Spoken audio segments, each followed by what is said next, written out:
Well, guys, we made it. We made it through easily the worst preseason I've ever seen in my entire life. And now that that is over with, we can move on to the NFL season. And it's exciting right now, man. All my fantasy teams have been drafted. My week 1 picks have been submitted, which you guys can find right up there on Jet Central's channel. And we are ready to kick off the NFL season. And the Jaguars' first matchup is actually a 2018 rematch, as the Kansas City Chiefs will travel to Jacksonville to face on the Jaguars at TIAA Bank Field. And in this video, we're going to preview that matchup. So let's get it.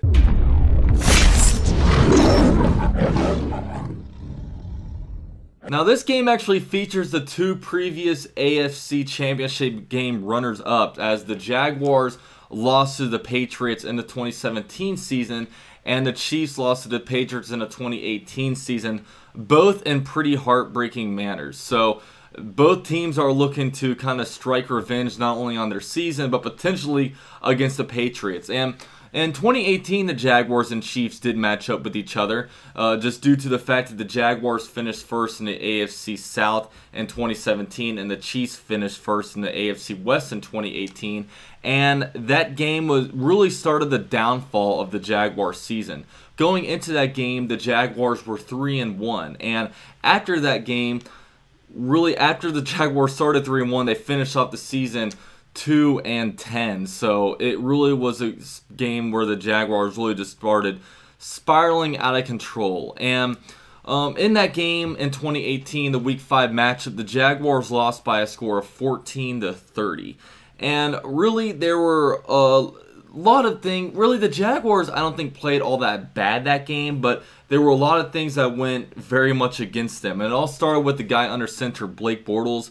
Blake Bortles turned the ball over 5 times that game. I mean, first of all, he had over 60 passing attempts, which, if you're a Jaguar fan, you know really the sweet spot for Bortles' pass attempts were usually around the 25 marker, but he threw over 60 passing attempts. He threw 4 interceptions that game, including 2 within the 2-minute warning of the first half, where he threw a pick 6 to Chris Jones and also an interception on the Chiefs' 3-yard line off of the helmet of AJ Cann.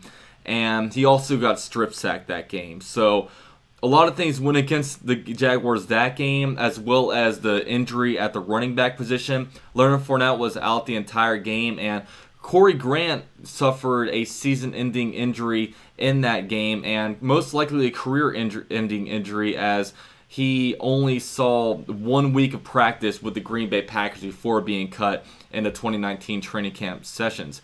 And another thing that went against the Jaguars was the right side of the Jaguars' offensive line. It was horrible, between AJ Cann getting dominated by Chris Jones and Jeremy Parnell getting just absolutely destroyed by D Ford. But really, with this, when you look at it, I mean, the Jaguars no longer have Bortles. Obviously, they now have Nick Foles, so that is in the Jaguars' favor. The Jaguars will be mostly healthy at running back. I mean, I know the 3rd and 4th running back on the roster is pretty questionable, as they're guys that we just acquired this week. But other than that, you're going to have a healthy Leonard Fournette, and Raekwon Armstead, the rookie that we drafted at Temple, will be a full go this game as well. So you're going to have your bell cow running back. And another good thing about the Jaguars this game was Mahomes had one of his worst games of the 2018 season. Now, that's not really saying a lot, but I mean, he had his 3rd worst completion percentage at 57.9%. And he also threw 2 interceptions. Up to this point in the season, Patrick Mahomes had never even thrown an interception, but this game he threw 2 picks. So that's good.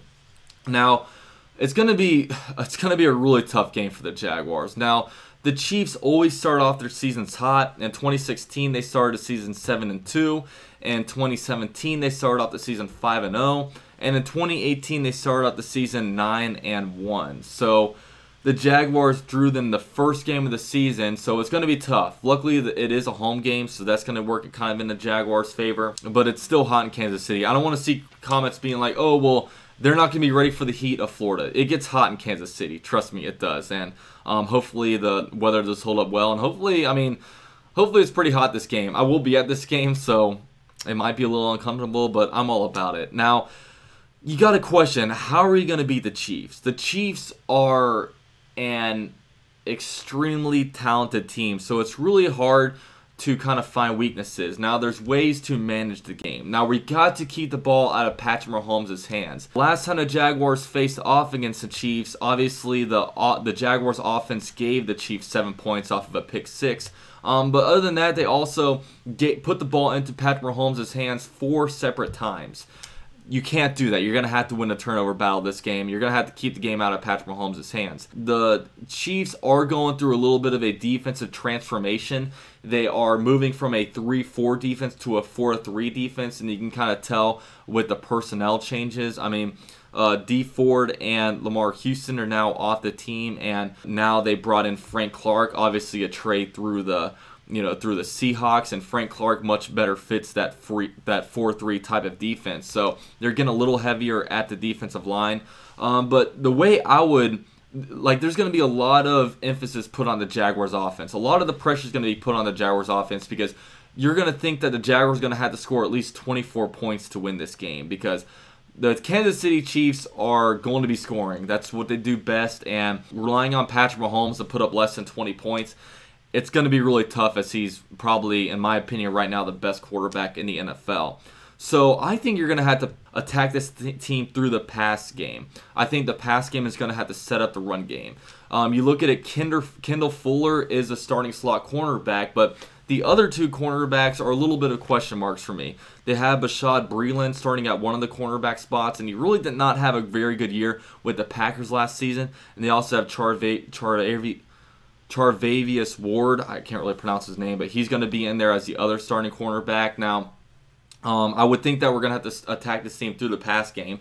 But as their cornerback game is not very good, the Jaguars' wide receiver game is not very good as well. I should say that they're very unproven. Obviously, D.D. Westbrook's a great wide receiver. We all know that. But, who's going to step up and to be the number 2? Obviously, Chris Conley seems like he's fitting that role. But a lot of Chiefs fans know that, Chris Conley didn't really do much for the Chiefs. And if you're going to emerge on any offense, the Chiefs' offense is going to make you do that. So, it's going to be a Keelan Cole.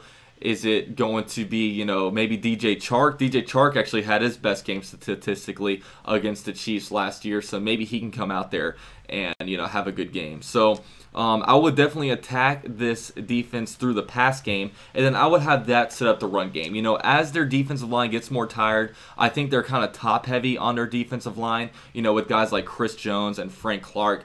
I would try to get this D-line tired so you can run the ball up their gut as the game gets later on, and as the defensive line has their hands on their hips. So that's kind of how I would do that. Now, a big thing kind of working against the Jaguars is that Andy Reid obviously is the head coach of the Eagles, and Andy Reid is a huge part of Nick Foles' NFL career. Obviously, the Eagles drafted him in the 3rd round when Andy Reid was the head coach, and also Andy Reid was the guy that kind of convinced Nick Foles not to retire after being cut by the Rams. He brought him into the Kansas City Chiefs and kind of reinvented himself before moving on to the Philadelphia Eagles and doing historic things over there.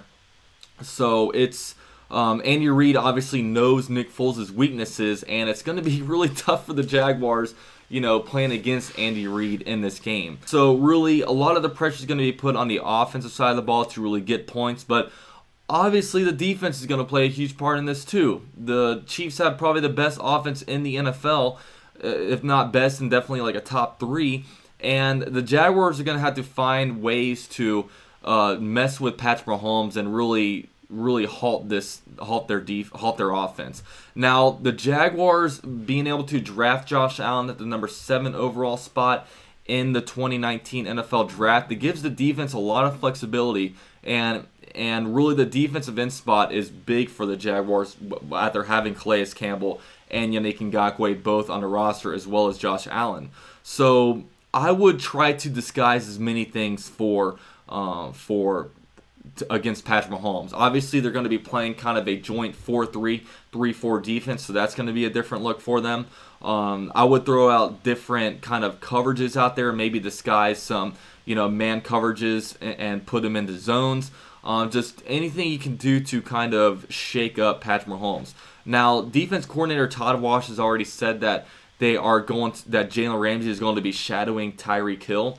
So that'll be interesting. Usually the Jaguars don't shadow players. Usually they just stick to their schemes, which is usually like a cover 3 zone defense, but they're going to be covering. It looks like they're going to be shadowing Tyreek Hill, and I don't really know why he would go out there and announce that. I would have kept that in my back pocket and kind of released it this game just because it gives the Chiefs more to kind of prepare for. But at the same time, is he really going to be doing that? You never know. I mean, I don't know if they're trying to play mind games with them or not, but you know, with Jalen Ramsey, as it stands, probably shadowing Tyreek Hill, it still leaves some weapons for the Chiefs to throw to. Obviously, they have the best tight end in the game with Travis Kelce. And Travis Kelce, what are you going to do with him? Are you going to be shadowing him with a linebacker? You know, is Myles Jack going to be on him most of the game? Is DJ Hayden going to be covering him a lot? I don't know if I would necessarily be shadowing him, but I don't know if they're going to be putting him in positions where they are going to be trying to find mismatches with him. We don't really know what we have in Quincy Williams yet, the linebacker we drafted in the 3rd round of the 2019 NFL draft, as he missed a whole entire preseason due to an injury, but he is set to play week 1, and I would probably expect him to start. And, you know, going back to Jalen Ramsey against Tyreek Hill, I think it's a tough matchup for Jalen Ramsey. Jalen Ramsey, he matches up to anybody very well when it comes to technique, just because Jalen Ramsey rivals any wide receiver when it comes to technique-wise. But, you know, he tends to struggle a little bit more with the guys that are just freakishly speedy and athletic. You know, guys like Tyreek Hill or Odell Beckham Jr. or Antonio Brown. You know, he does better against maybe guys like, you know, Keenan Allen or like DeAndre Hopkins when it comes to playing against those guys that are more route-running technique. But it's going to be a tough matchup for Jalen Ramsey. They also have weapons at the running back position, obviously with Damon Williams, and they brought in LaShawn McCoy. So what are they going to do with that, man? It's a lot of it's you can't. I don't think we can let up more than 20 points on these guys. We're going to have to, you know, I want to be able to play with the lead. I want to be able to get these guys in 3rd and long situations so we can put our beasts out there with Yannick Ngakoue, Josh Allen on the other side, Sly Calais-Campbell on the interior, and force Patrick Mahomes to really pass against our great pass defense. And we're going to have our work cut out for us this game. I don't know, you know, in my picks video, I chose that I think Kansas City is going to win this game just because they start off the year so hot, and they've got one of the best teams in the NFL, and it's just a scary team overall. But the Jaguars definitely have a chance to win this game. No doubt have a chance to win. But they're going to have to play discipline. They're going to have to win a turnover battle. They're going to have to control the time of possession this game, to me, and just force the Chiefs into 3rd and long situations. I thought they did pretty good in 2018, but the turnover game killed us. Blake Bortles having super unopportune interceptions and turnovers just killed us that game. And with this game, I'm very excited for it. I'm just so excited for the season, man. Previewing games. I love game planning. I love watching these games, doing game breakdowns. I love doing live streams. And this Sunday, I will not be live streaming this game because I will be at this game. But going forward, you can't expect a lot of that from me. So thank you guys so much for watching the video. If you guys enjoyed it, the best way to make me know is to, you know, leave a like. And let me know in the comment section, what do you guys think we need to do to stop the Kansas City Chiefs this game? Thank you guys so much. Please subscribe to the channel if you haven't already. And I'll see you guys in my next video.